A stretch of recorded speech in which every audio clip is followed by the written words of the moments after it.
Praise the Lord. आप सबको जय मसीह की। प्रभु का धन्यवाद करते हैं। आप सब आनंदित और मगन हो गए। तो आज के जो प्रभु का जो वचन दिया है प्रकाशन की ओर चलेंगे। तो आज के वचन को देखेंगे कि उस वचन में किस प्रकार से लिखा हुआ है। यूहन्ना 8 के 31 और 37 में 31 और 37 वचन में देखेंगे। और आज का जो विषय है सत्य तुम्हें स्वतंत्र करेगा। तो इस वचन को कोई पढ़ेगा। तब यीशु ने उन यहूदियों से जिन्होंने उस पर विश्वास किया था कहा, यदि तुम मेरे वचन में बने रहोगे तो सचमुच मेरे चेले ठहरोगे। मैं जानता हूँ कि तुम अब्राहम के वंश से हो, तो भी मेरा वचन तुम्हारे हृदय में जगह नहीं पाता, इसलिए तुम मुझे मार डालना चाहते हो। हालेलुया। अगर हम 32 में पढ़ेंगे 32 में, तो उसमें इस प्रकार से लिखा हुआ है कि तुम सत्य को जानोगे और सत्य तुम्हें स्वतंत्र करेगा। और 33 में देखेंगे उन्होंने उसको उत्तर दिया, हम तो अब्राहम के वंश से हैं और कभी किसी के दास नहीं हुए, फिर किसी कैसे कहता है कि तुम स्वतंत्र हो जाओगे। तो हम 37 में देखेंगे, उसमें अभी पढ़ा था कि किस प्रकार से लिखा हुआ है कि मैं जानता हूँ कि तुम अब्राहम के वंश से हो, तो अभी मेरा वचन तुम्हारे हृदय में जगह नहीं पाता, इसलिए तुम मुझे मार डालना चाहते हो। अगर 39 में देखेंगे हम, उसमें लिखा हुआ है 39 में, उन्होंने उसको उत्तर दिया, हमारा पिता तो अब्राहम है। यीशु ने उनसे कहा, यदि तुम अब्राहम की संतान होते तो अब्राहम के समान काम करते। अगर हम 40 में देखेंगे, परंतु अब तुम मुझे जैसे मनुष्य को मार डालना चाहते हो, जिसने तुम्हें वे सत्य वचन बताया है जो परमेश्वर से सुना है, ऐसे तो अब्राहम ने नहीं किया था। 41 में देखेंगे, तुम अपने पिता के समान काम करते हो। उन्होंने उससे कहा, हम व्यभिचारी से नहीं जन्मे, हमारा एक ही पिता है अर्थात परमेश्वर।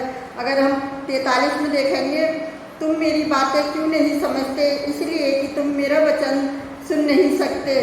और 44 में देखेंगे, तुम अपने पिता शैतान से हो और अपने पिता की लालसाओं को पूरा करना चाहते हो। वही तो आरंभ से हत्यारा और सत्य पर स्थिर ना रह सका, क्योंकि सत्य उसमें है ही नहीं। जब वह झूठ बोलता है तो अपने पूरे शिवाद से बोलता है, क्योंकि वह झूठा है, वरन झूठ का पिता भी है। हालेलुया। परमेश्वर का धन्यवाद करते कि खुदावत के किस तरह से वचन में लिखा हुआ है। कि अगर हम कुछ वचनों में देखेंगे तो उसमें लिखा हुआ है मत्ती 7 के 21 में देखेंगे, जो मुझे प्रभु प्रभु कहता है उनमें से हर एक मेरे स्वर्ग राज्य में प्रवेश ना करेगा, परंतु वही जो मेरे स्वर्ग पिता की इच्छा पर चलता है। आज बहुत सारे लोग हैं जो अपने आप को समझते हैं कि यदि मैं विश्वास करता हूँ तो मैं प्रभु प्रभु करके पुकारता हूँ तो प्रभु मुझे बचा लेगा। बहुत सारे लोग इसी चक्कर में रहते हैं कि मैं प्रभु प्रभु करता हूँ और मैं प्रभु पर विश्वास करता हूँ तो प्रभु क्या करेगा, मुझे बचा लेगा और मैं बच जाऊँगा और मैं सब प्रकार के पाप कर सकता हूँ। और वो क्या है कि मसीह की आज्ञा मानने की ज़रूरत नहीं। वो सोचता है मुझे मसीह की आज्ञा को मानने की ज़रूरत नहीं है, क्योंकि वो सोचता है कि अब मैं मसीह में हूँ तो अब मैं नई सृष्टि हूँ, अब मैं कुछ भी पाप कर सकता हूँ। तो मेरे प्रिय भाई बहनों, अपने आप को धोखा ना दो और प्रभु प्रभु चिल्लाने से तो अच्छा है कि प्रभु की आज्ञा का पालन करो और प्रभु तुम्हें हर विपत्ति से, हर परेशानी से, हर विचारी से परमेश्वर तुम्हें बचा संभाल कर रखेगा। अगर हम अगले वचन में देखेंगे मरकुस 4 के 16 और 17 में, वैसे ही जो पथरीली भूमि पर गिरे हुए जाते हुए जो वचन को सुनकर तुरंत आनंद से ग्रहण कर लेते हैं। अगर हम 17 में देखेंगे, परंतु अपने भीतर जड़ ना रखने के कारण थोड़े ही दिन के लिए रहते हैं, जिसके बाद जब वचन के कारण उन पर कलेश या दुर्भ होता है वे तुरंत ठोकर खाते हैं। हालेलुया। तो बहुत सारे लोग ऐसे हैं कि वचन की खातिर अगर उनके पास कोई परेशानी आ जाती है, कलेश आ जाता है, तो वो क्या करते हैं, वो यीशु मसीह को छोड़ देते हैं और वो विश्वास में इतनी गिर जाते हैं कि शैतान उनके अंदर से आकर क्या करता है, वचन को निकाल ले जाता है और वो क्या हो जाता है, उस पथरीली भूमि के समान हो जाते हैं। जो पथरीली भूमि पर जिस तरह से बीज बोया गया और डाला गया और वो फलवंत नहीं हुआ। तो फलवंत कैसे लोग होते हैं, जो विश्वास से वचन को ग्रहण करते हैं और वो परमेश्वर की आज्ञा का पालन करते हैं और संपूर्ण हृदय से प्रभु के पास आते हैं। और अगर हम अगले वचन में देखेंगे तो उसमें इस प्रकार से लिखा है कि मत्ती मरकुस 13 के 13 में, और मेरे नाम के कारण सब लोग तुमसे बैर करेंगे, पर जो अंत तक धीरज धरे रहेगा उसी का उद्धार होगा। तो यहाँ देख रही हो कि हमें हर परेशानी में, हर मुश्किलों में क्या करना है, कि हमें परमेश्वर की आज्ञा का पालन करना है, परमेश्वर के वचनों में बना रहना है। जिस तरह से यीशु मसीह से पहले बैर करा था, उसी तरह से लोग आज भी हमसे बैर करते हैं। अगर हम देखेंगे लूका 9:62 में 62 में, यीशु ने उनसे कहा, जो कोई अपना हाथ अहम पर रख कर पीछे देखता है वही परमेश्वर के राज्य के योग्य नहीं। बहुत सारे लोग हैं जो परेशानियों को देखते हैं और हट जाते हैं। अभी देखा लूत की पत्नी को देखेंगे, जब उसने पीछे मुड़कर देखा विपत्ति के समय तो वो एक खंभा बन गई। तो इसी तरह से अगर हम देखेंगे यूहन्ना 15:7 और 9 में, उसमें इस प्रकार से लिखा हुआ है कि यदि मुझ में बने रहो और मेरा वचन तुम में बना रहे, जो चाह मांगो वह तुम्हारे लिए हो जाएगा। जब हम परमेश्वर के वचनों में बने रहते, परमेश्वर की आज्ञाओं को पालन करते, तो वचन में लिखा है कि जो तुम मांगो तो तुम्हारे लिए हो जाएगा। और अगर हम 9 में देखेंगे तो उसमें इस प्रकार से लिखा हुआ कि जैसे पिता ने मुझसे प्रेम रखा है वैसे ही मैंने तुमसे प्रेम रखा है, मेरे प्रेम में बने रहो। तो यदि हम परमेश्वर के प्रेम में बने रहें और परमेश्वर की आज्ञा का पालन करें तो परमेश्वर की जो इच्छा होगी ना वो ही करेगा। अगर हमारी इच्छा कोई पूरी नहीं होती तो आपको प्रार्थना करनी है, परमेश्वर पिता मेरी इच्छा नहीं तेरी इच्छा पूरी हो।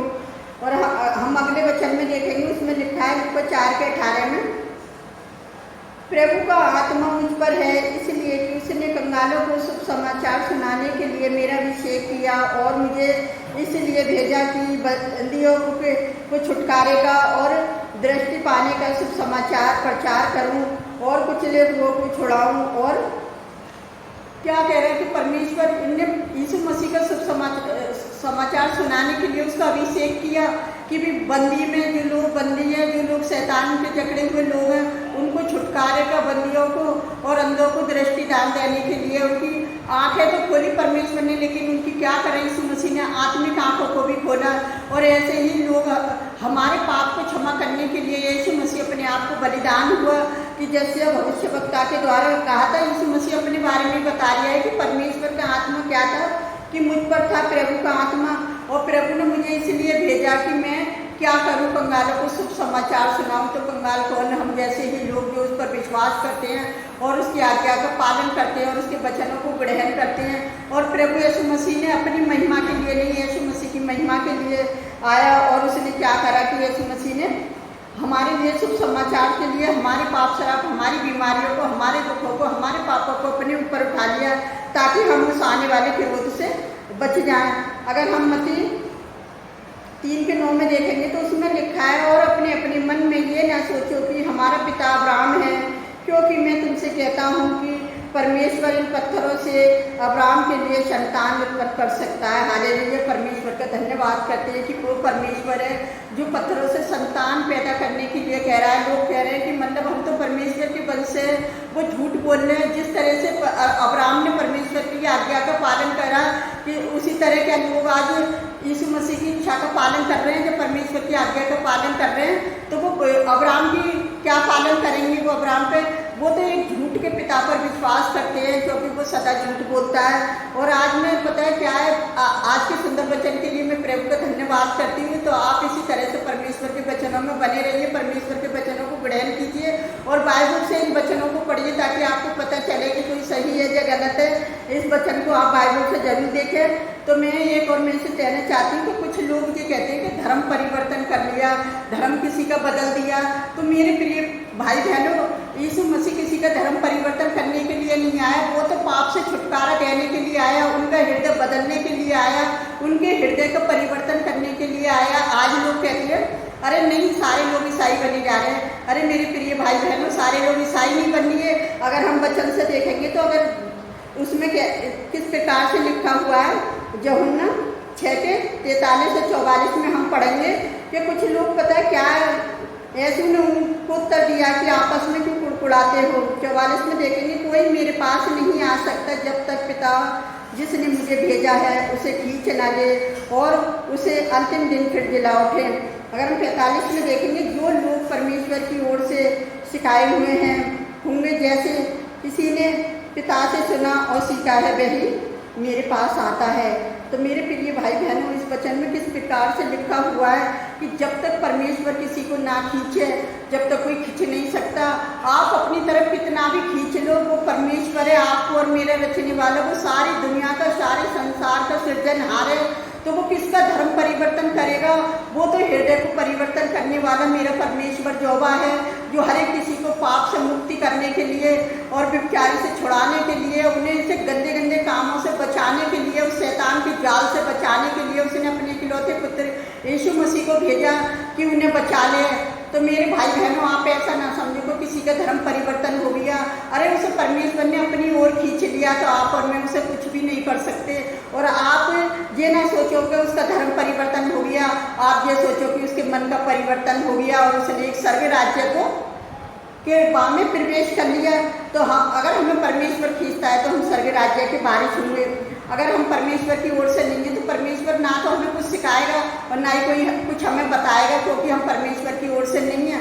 और जो लोग परमेश्वर की ओर से होंगे उनसे कोई भी कुछ भी कहता रहे कि इनका धर्म परिवर्तन हो गया, या तुमने आज कैसे लोग ऐसी बातें बोलते हैं जो धर्म परिवर्तन कर दिया कि उन्हें परमेश्वर का डर और भय नहीं है।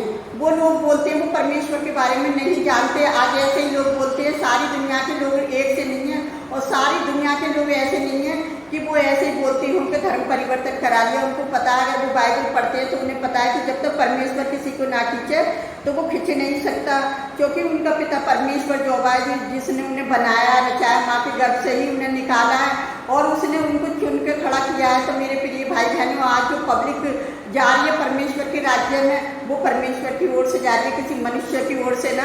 आप परेशान ना हो और आप परमेश्वर का डंडा अपने ऊपर ना लो।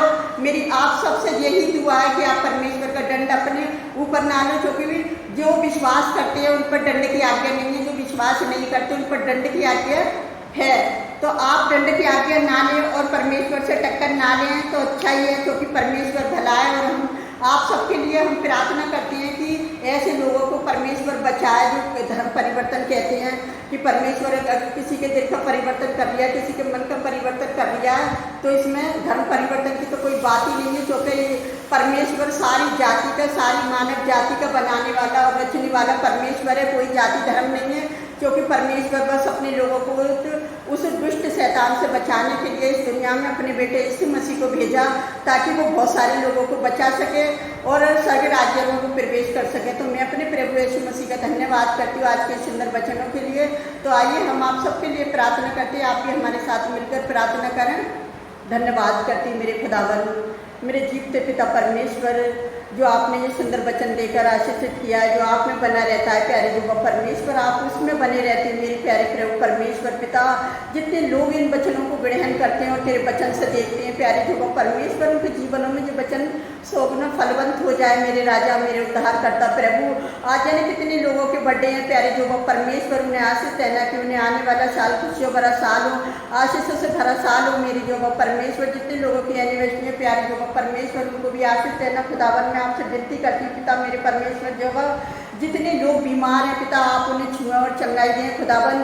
और मैं आपसे विनती करती मेरे प्यारे प्रभु परमेश्वर पिता, जितने लोग बेरोजगार हैं उन्हें रोजगार दीजिए पिता परमेश्वर। जिनके बिजनेस नहीं चल रहे पिता, उनको बिजनेस दीजिए पिता। जो माता पिता अपने बच्चों की टेंशन में, पढ़ाई की टेंशन में, अपने बच्चों की पिता, अपने बच्चों की ब्याह शादी की टेंशन में, आज वो टेंशन ऐसे नासरी के नाम से दूर हो खुदावन, यीशु के नाम से पिता। मैं आपसे विनती करती हूँ मेरे राजाओं के राजा प्रभुओं के प्रभु, आप ऐसे लोगों की सुधी रहती है जो आपसे हृदय से प्रार्थना करते हैं और आप प्यारे गिड़गिड़ाते हैं प्यारे जो परमेश्वर। जिस तरह से अब्राहम ने आपसे प्रार्थना करी और आपने उसकी प्रार्थना को सुना, जिस तरह से सुलेमान ने आपसे गड़गड़ा कर प्रार्थना करी कि जो तेरे भवन में आए तो उसे गड़गड़ा कर प्रार्थना करे, तो उसकी अपने शब्द में से उनकी प्रार्थना को उत्तर देना प्यारे जो परमेश्वर। तो आप ऐसे लोगों की प्रार्थनाओं को सुने जो आपसे प्रार्थना करते हैं, आप पर विश्वास करते हैं मेरे जो परमेश्वर। जो लोग विश्वास नहीं करते पिता, वो भी आपके पास आना चाहते हैं, आप उनकी भी सिद्धि लिए प्यारे जो परमेश्वर की, वो भी आप पर विश्वास करें मेरे खुदावन। और जितने लोग हमें लाइक कमेंट सब्सक्राइब करें, जितने लोग इंस्टाग्राम पर पिताजी आपके वचनों को फॉलो कर रहे हैं प्यारे पिता परमेश्वर, हम हर दिन उनके लिए प्रार्थना करते हैं, क्योंकि वो हर दिन आपके वचनों को फॉलो करते हैं प्यारे जो परमेश्वर, आपके वचनों को पढ़ते हैं खुदावन। वो वचन उनके जीवन में सोगुना फलवंत हो पिताजी की। उनके लिए हमारी प्रार्थना करना व्यर्थ नहीं है, आशीष बने उनके जीवन में पिता। जितने लोग हमारी वीडियो को देखते हैं पिताजी, सबको आशीष देना खुदावन, कि हमारी प्रार्थना करना व्यर्थ न जाए, आशीष बनकर उभरे प्यारे जो परमेश्वर। और मैं आपसे क्या मांगूँ मेरे खुदावन, आप तो हमारे मांगने से पहले जानते। जितने लोगों ने हमारे साथ मिलकर प्रार्थना करी, आपने सबकी प्रार्थना का हमें जवाब दिया, उस बड़ी दया के लिए भी धन्यवाद करते हैं खुदावन। हम जो भी मांगते हैं इसको पवित्र और श्यामल के नाम पर आमीन। प्रभु आप सबको बहुत ऐसे आशीष दें।